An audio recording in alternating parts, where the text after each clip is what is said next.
I messed up by telling my parents about my inheritance. Plus update. Original post. My 36 female sister died 6 months ago from a heart condition. She practically raised me, so it's been difficult to deal with. I'm in my final year of university and have failed every single class this semester. She'd be disappointed, but it is what it is. My sister never married and never had children. I lived with her near campus. She ran her successful side business and I got to help her occasionally as a paid intern. She worked a lot, but not to support us. She just wanted to retire by the time she was 40. She would have been done in 4 years, and her heart had to fail her first. When she died, her attorney read her will to me. She had left everything to me. She had a generous amount of money put away for her retirement and side accounts for various activities for her retirement. I did not know that she had made several real estate investments, so she could continue living a comfy lifestyle once she retired.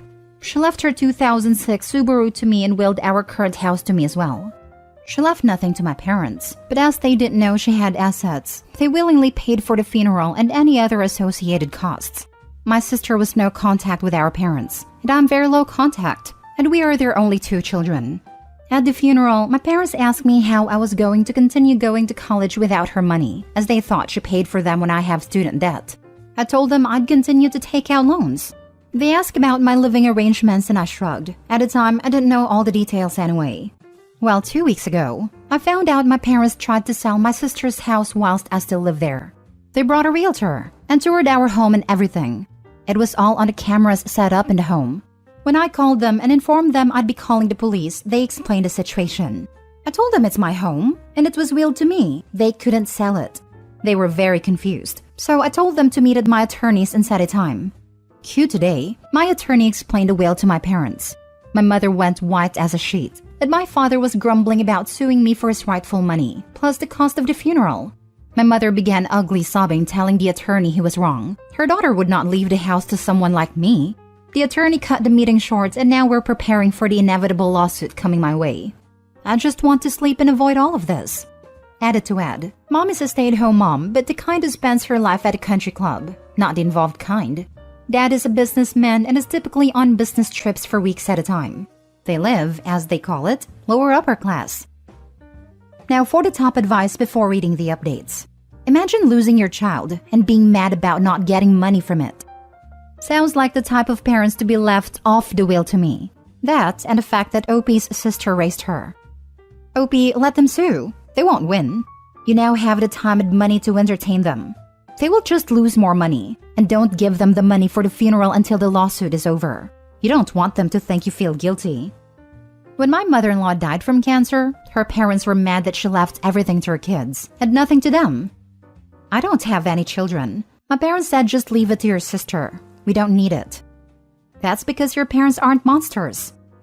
Exactly. These parents are freaking monsters failing to hide in human skin. This is like the situation you see in shows, where the parents racked up so much debt that they sold their own kids into slavery to pay it off. Except it's real life. I hate people that only think about money when a loved one dies. That's all my wife's aunts and uncles cared about when her grandfather died. Apparently, they wanted this big house enough to start suing each other. I'm glad my wife's parents stayed out of the whole thing. I hope you have now changed the lock. I haven't yet, but you make a good point. I'll get on that today. Question: how did your parents have a key to her house when she has no contact with them? I gave them a key after she passed. Mistake on my part. Now for the first update. I didn't expect this to blow up, to be honest. Thank you everyone for the support. I've gotten to read almost all the comments and I feel a lot less anxious now. I did talk to my professors and 4 out of 6 of them gave me extensions. But the other 2 are being jerks about it. It's fine though. I did sign up for my school's grief group. I just got done changing all my locks too. Thanks to everyone who helped me with home stuff too. I'll be sure to watch the home insurance bill or get a financial advisor or something. My sister's degrees and mine are in the same field, so I'll be continuing her business too. And I'll need a real estate attorney to redo the leases on her other rentals, I guess. I don't know. It's overwhelming. Since this keeps coming up, I stupidly gave them a key a few months after she passed. I didn't know they'd even be trying this until after the fact. The will doesn't say anything about them, but I'm leaving it up to the attorney to figure everything out. I will be paying them regardless for the cost of funeral, celebration of life, etc. Father sent me a text apologizing. Said he wanted to sell the house because of the market right now but won't push me. We'll give more details at some point. Gonna see how this plays out first and I'll give an official update at some point. Second update. My father stated he will not challenge the will but warned us mother is still going to try. He said to my attorney, not me, that despite his efforts to convince her, she's saying mental health issues will prevent OP from doing what needs to be done. My sister's best friend Amy was looped in since mother would be challenging the will, which she is a part of. She's been amazing, and I'm very happy she's around. She used to live with my sister and I, but left when she died. Not because I wanted her to. She said it was hard being in our home, but she decided to come back after all of this. I told my attorney since my sister had money set aside for a funeral anyway, I should offer to at minimum pay them back. They, Amy and attorney, both agreed it'd be a good idea so my parents won't have a leg to stand on in court. Attorney has another meeting scheduled with my father on Friday/Monday, depending on his availability. Things are going fast, and I didn't expect them to go this fast. It's like my head is spinning. As for school, had a meeting with the dean and my academic advisor. Finals are next week, so they thankfully moved it up. I explained the situation to them and they were apologetic and let me know they'd talk to my teachers. The dean got back to me today and said the teachers weren't willing to compromise and ultimately it was up to them.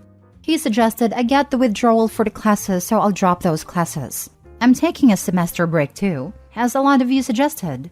Oh, and for the Reddit user who said to offer free housing for the first year as a scholarship, Amy thought it would be a great way to honor my sister. Not sure the process for that, but Amy said she'd help me figure it out once I'm out of school. I'm happy Amy's back at home. Doesn't feel quite as empty as it did before.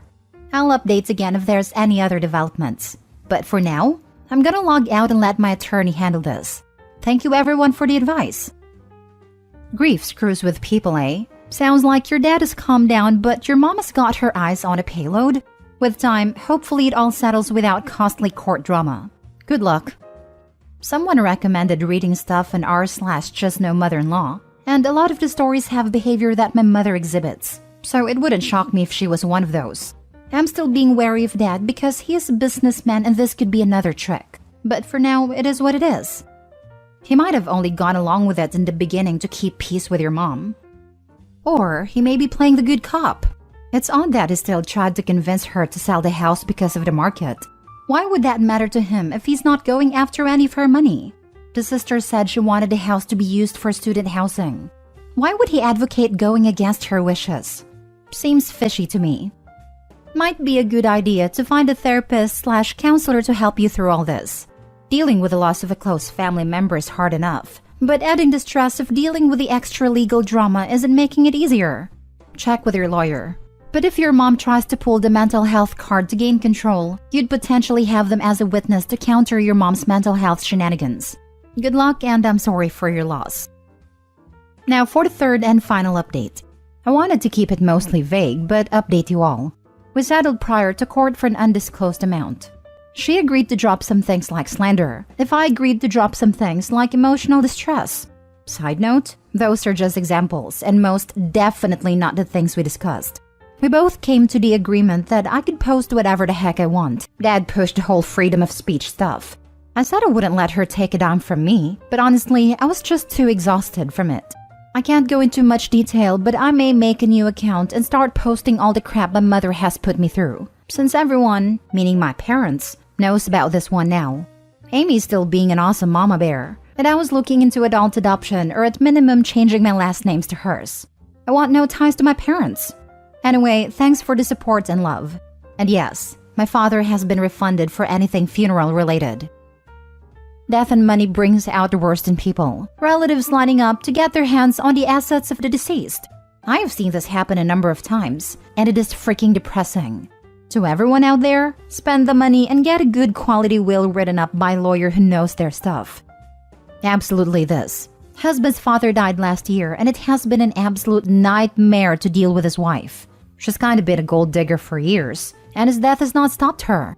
Things rightfully in my husband's name, she's attempted to take her outright stolen. Get the ironclad will. It's worth the money.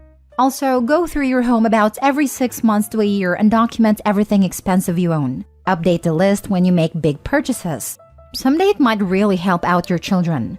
This was not done with my husband's father, unfortunately, so some of the stuff his stepmom has stolen are gone forever since there was no good way to prove they existed. Jesus, this is my sister right now. She's trying to keep me out of everything. Retirement fund? Sorry, but I'm listed as a beneficiary. Life insurance? Not only am I a beneficiary, I'm primary while she's secondary. The house? Yeah, so that's in a trust with a total of 5 people in it. I'm the tiebreaker. Mom's jewelry? Mom gave me mine months ago. Loved her face when I purposely wore a specific necklace that was actually worth something to Christmas dinner. My house? Heifer. That's been mine for years. No, we won't be selling it so that we can split the proceeds, because your butt has 6 figures in student loan debt, a shopping addiction, and an inability to live within means. It's my freaking house. I live here. Mom's bank accounts? She messed up there and used Mom's debit in front of our dad, and he financially cut her off. Her excuse? I'm power of attorney. Yeah, so that ended when Mom died. She's an attorney, by the way. I'm watching this crap show like, well, this is gross. I'm keeping receipts literally and biding my time. Probate has a 6-month backlog in our area, and I'm not willing to tip my hand until there's no chance for her to cover her butt. I have my own attorney. Hope that the hot tub and Disney vacation were worth it.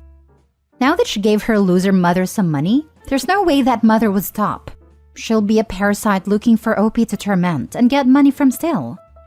Since they settled before court, there's probably a paper trail and conditions written down by a lawyer, just in case she tries to go and sue later. She must have a terrible lawyer, cause I see nothing that would make a judge invalidate any part of this will. You can leave your possessions to whoever you damn well please.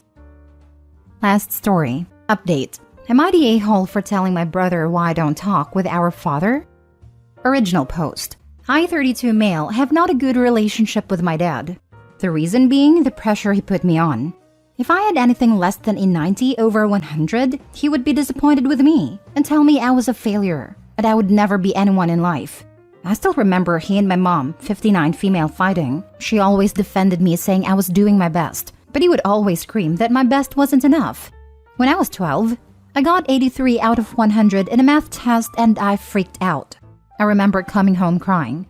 Thankfully, my dad was at work, and I begged my mom to not tell my dad. I guess seeing a 12-year-old boy freaking out over a grade that even teacher thought was grade was enough, Mom divorced my dad. I believe that was the moment he understood he screwed up and tried to apologize. My mom always wanted me to have a good relationship with my dad, and I would stay with him 1 weekend a month. At 16, he had my brother with my stepmom, and I had to watch the same man call me a failure be the best dad to my brother. Then at 18, I cut my dad and his family off, with the exception of my grandparents and my uncle. 1 year ago, my grandfather passed away, and at his funeral I saw my dad and his family. My dad briefly looked at me and then turned his head down in shame. My uncle came up to me. He said he understood if I did not want to talk to my dad but asked if I would talk with my brother. I said yes, and I met with him outside. We had a great conversation, and in the last year, he has met my wife and children, and we have a good relationship. A few days ago, my brother asked why I don't talk to our dad. I told him what I wrote here and more. In the end, I told him our dad wasn't good to me, but that did not mean he should stop talking to him as well. Yesterday, my uncle called me and said my brother and my father fought because of what I shared with my brother. Now for the top comments before reading the update. Childhood trauma is very hard to move past because it happens in our formative years. I know this from personal experience. You weren't trying to cause problems, just explain why you do what you do. I had the same kind of talk with my brothers about 20 years ago, not the a-hole. That's the worst bit, isn't it? That your real memories and experiences are seen as dredging up the past and causing drama. As if survivors can simply make everyone else comfortable if we'd stop talking about how much pain we're still in years later. Not the a-hole, clearly. That method of thinking makes me shake with fury. It's like people saying that the life of the person who did harm shouldn't be ruined over a mistake. It takes zero account of how the victim will forever carry that trauma. That even after decades of therapy, it can still peek out and mess things up. My favorite line was, keeping the peace. Whose peace? Sure as heck wasn't mine. After all the life experience you have now, you might realize that he was far from perfect. And that when his wife divorced him for treating you badly, he finally took stock of who he was. And because he lost you and his wife due to immature, unreasonable behavior, he changed his ways. The fact that he was still ashamed years later at your grandfather's funeral shows that he matured and has a very active conscience.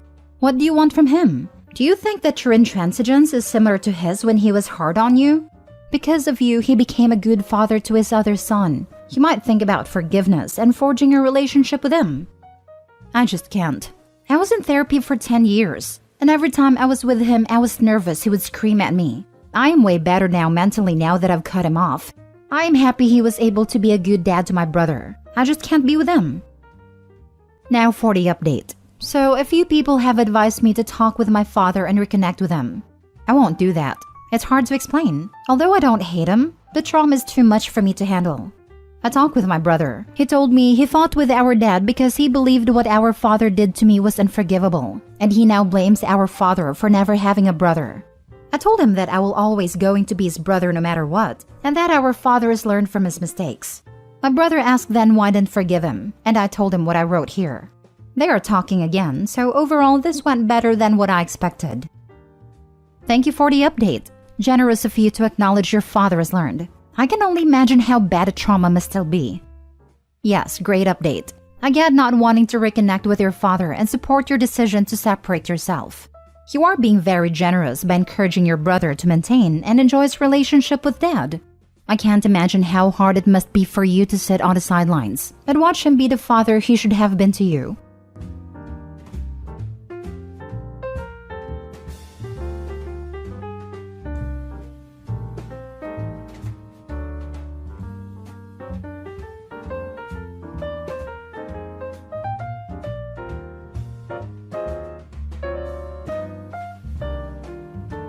Update.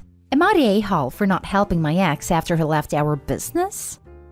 Original story. I, female 29, met my ex Ben, male 29, in college and started a business right after our senior year. Our relationship often got toxic, but I think being business partners kept us together. Eventually, our business started having financial troubles. Ben comes from wealth, so I asked him to get a loan from his parents, which he agreed to.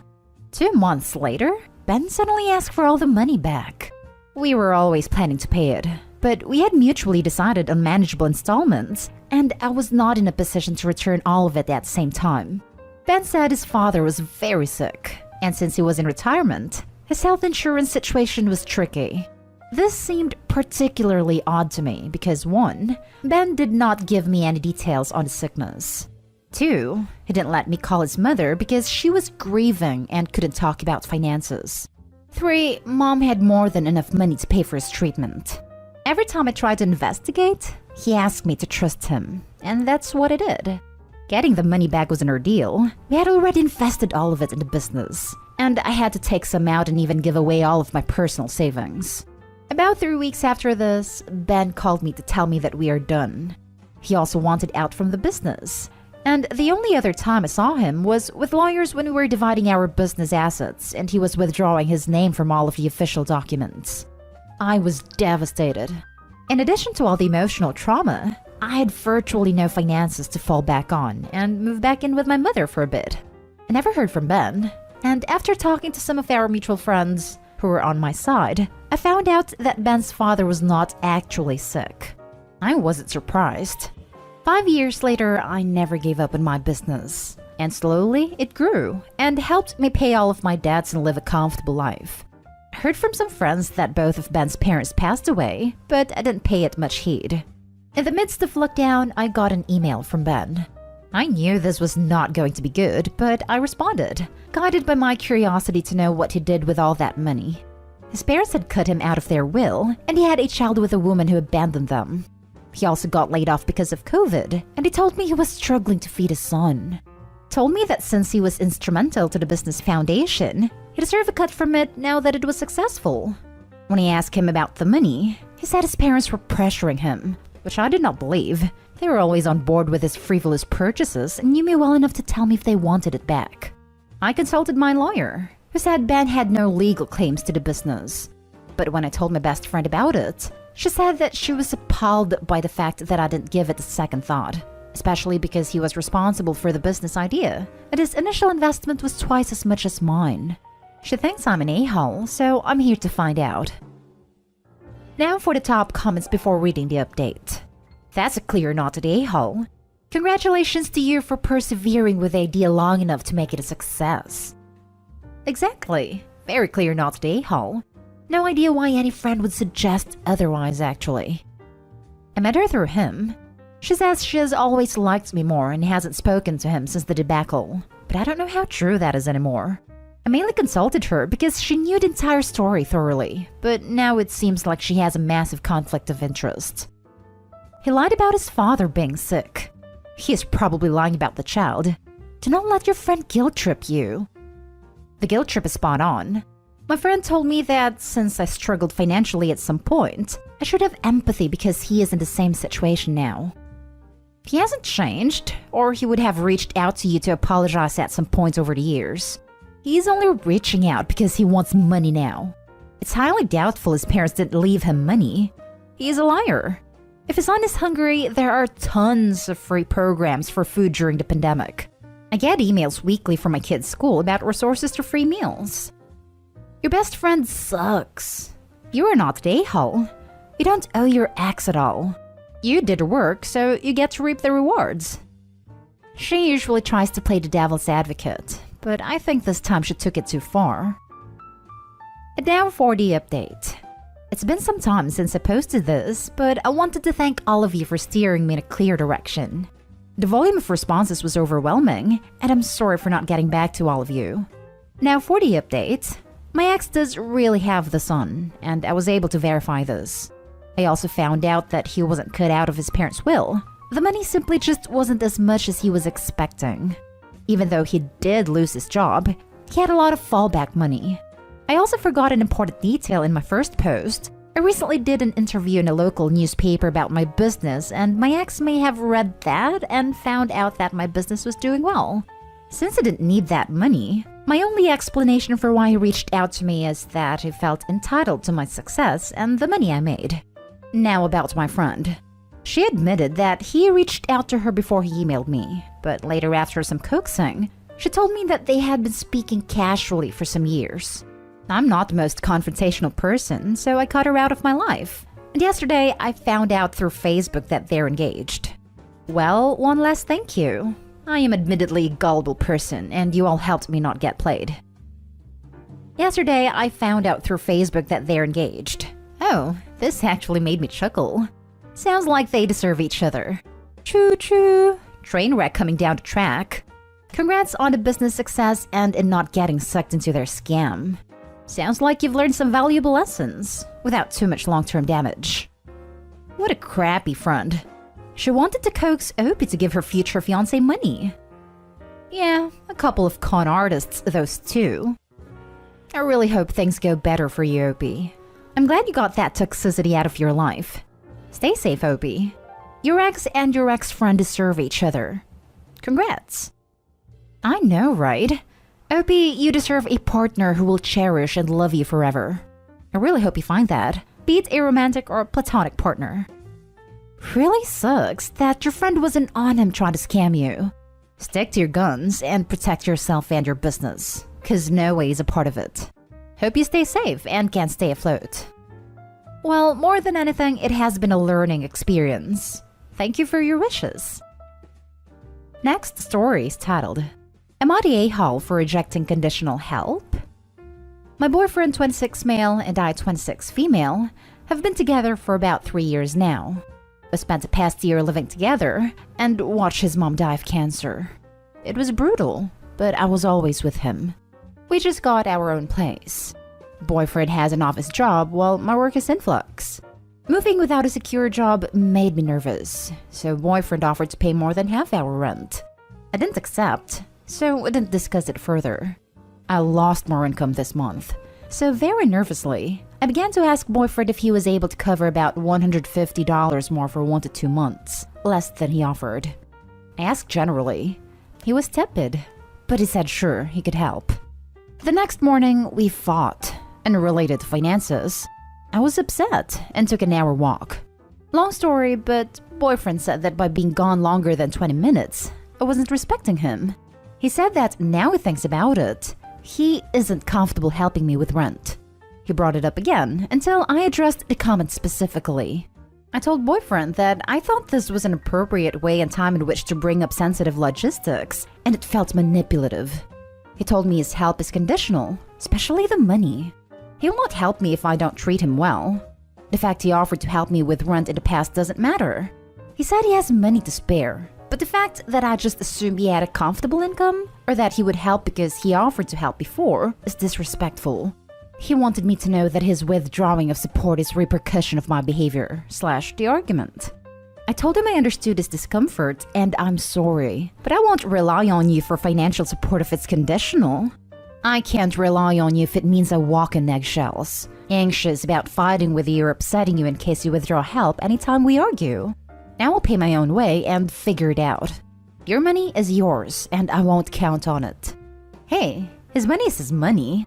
I'm not upset it doesn't feel comfortable helping me, but I am about the discussion and conditions. However, when I said I didn't want his help, he got very upset and angry. He said that the only reason I felt trust had been broken was because I wasn't viewing things objectively, and if I was more empathetic, I would see that he was right. He yelled after me, "What? So you don't want my help at all anymore? Because if so, I'm going to backcharge you for half of your birthday, etc. Is that what you want? I want you to tell me before I tally everything up." I told him to stop goading me and leave me alone. Am I the a-hole for believing that after everything, his help shouldn't just be conditional? I'm not entitled to his money. Never. But if he agrees to do something, isn't it wrong to make his help totally dependent on if he deems my behavior appropriate or respectful enough? Am I the a-hole for saying that I don't want to rely on him out of fear he'll rescind his help if I step out of line, and I feel uncomfortable that he would leverage logistical aspects of our lives in unrelated arguments? Not the a-hole. It seems incredibly controlling and manipulative. Don't take his help under any conditions, and take steps to make sure he cannot financially control you in any way. I think you are spot on in seeing red flags here. And honestly, eventually everyone is in a position to need help. Maybe you should find a partner who you can be vulnerable to without fear of reprisals. Incredibly controlling. That's why he was so angry when she said she didn't want his help. Because he thought he had found a way to control her. Red flag galore. Agreed. And he is still trying to find ways to hold it over her head by threatening to backcharge her for birthday gifts. What the actual hell? Not the hell. Literally explicitly told you that he plans to hold money over your head and use it to control your behavior and force you to act however he wants. Shy of actually standing in front of you and saying the words, "From this point on, I will be using my more secure financial position to financially mistreat you." There is no way he could make it any more clear that that's what he's doing. Yep, exactly what I was thinking. Pretty sure I first saw it on here, but when someone shows you who they are, believe them. Not a-hole. He's trying to financially control you. Stay independent and run from this relationship as fast as you can. If you have his child, you're screwed. It's scary how explicit he was about it. Like he told her he was going to financially abuse her. Usually it happens slowly over time, but he just came right out and said it. I hope he needs to get away from him as soon and as quietly as she can. That is so not okay. Now for the last story. Am I the a-hole for being upset my husband upgraded my engagement ring and changing it back? My husband and I didn't really have a spontaneous proposal. We just mutually agreed we wanted to get married on next date. I told him that for my engagement ring, I wanted to wear my late mom's. It's a simple gold band with a small diamond on its own. My husband wanted to add onto it and make it fancy, but I honestly loved it as is, and I'm not into big flashy jewelry. He reluctantly agreed and I started wearing it not long after. When it came to pick out wedding bands, I chose one similar to his, gold and not flashy. I could tell he was disappointed that I didn't want a traditional band. Fast forward 10 years and our anniversary was a couple of weeks ago. I can't wear jewelry at work and we have 3 young kids, so I tend to not wear my rings anymore unless we're going out to eat or there's a special occasion.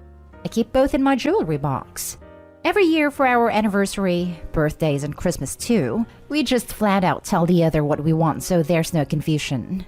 This year was my turn to treat for our big dinner, and he wanted this pricey tool bench that he could use for his hobby. I told him all I wanted was a new purse and sent him the link. Come our anniversary, he gets his tool bench and is over the moon. I notice my gift is smaller than a purse should be and open it. It's my engagement ring, but basically supersized. There's a few other diamonds, and he added an inscription.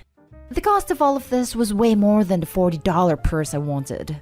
I was in shock and asked why he did that. He said to surprise me. I said that I liked the ring as is. It's been in my family for a few generations, and he basically ruined it by glamming it up. He got upset and started calling me ungrateful, even though I've told him several times throughout the years that I don't like flashy rings and I wanted to keep it the same. He refused to tell me where he got it done, so I had to do some digging and paid for it to be mostly reverted into its original state, though they were wary about removing the inscription as the ring is so old. I did end up paying a hefty chunk. My husband is continuing to call me ungrateful and says it was a present. I told him I didn't like it, and he should have checked with me before making those changes. Am I the a-hole? Not the a-hole. That was incredibly insensitive and selfish of him. I have no idea why he didn't just get you a flashy anniversary ring if it matters to him that you have a flashy ring that you would then never wear. Damaging your family's heirloom for his ego makes no sense to me. I would be dragging him to couples counseling so someone else can take the time to explain why what he did is awful. My bet is that he thought when she wears a flashy ring, everyone would think her hubby's so great to buy her such an expensive ring. If the ring is plain, the people think that her hubby is stingy and they feel bad for her. So it was a present for his ego. He is an insensitive a-hole. I would let him sleep on the couch till he knows he did something really wrong. Not the a-hole. Not the a-hole. He messed with a family heirloom just so you will wear a ring which flatters his ego. And he basically got a gift for himself instead of a gift for her. If he was so hell-bent on getting a flashy ring, why not an eternity ring? Lots of people do that for the 10th. To destroy an heirloom ring is beyond selfish and ignorant. Not the a-hole. Not the a-hole. You told him numerous times you didn't like flashy jewelry, and you didn't want nothing done to your late mother's ring. He betrayed your trust, took the ring and had it done his way without even telling you. To top it all off, it didn't even belong to him. All that money he put into upgrading that ring, he could have easily put into getting a ring he liked, instead of touching your late mother's ring. That's the sole reason I'm furious for you, OP. He could have went and picked out any ring at the jewelry shop, but he took the one that meant the most to you, and basically destroyed it in a sense, and you were lucky to have it restored. When he calls you ungrateful next time, tell him you at least didn't betray his trust or boundaries or your mother's memory like he did. That'll shut him up right quick. Not to mention that he wouldn't even tell her where the changes were made when she was trying to fix it. Then didn't even cover the cost of undoing the damage it did. Not only did he give a gift that she explicitly didn't want, but then she had to pay to undo it while he refused to help her. Not the a-hole at all. And I really hope she's noticing all of the red flags here beyond the many obvious ones. This guy's behavior is awful on so many levels.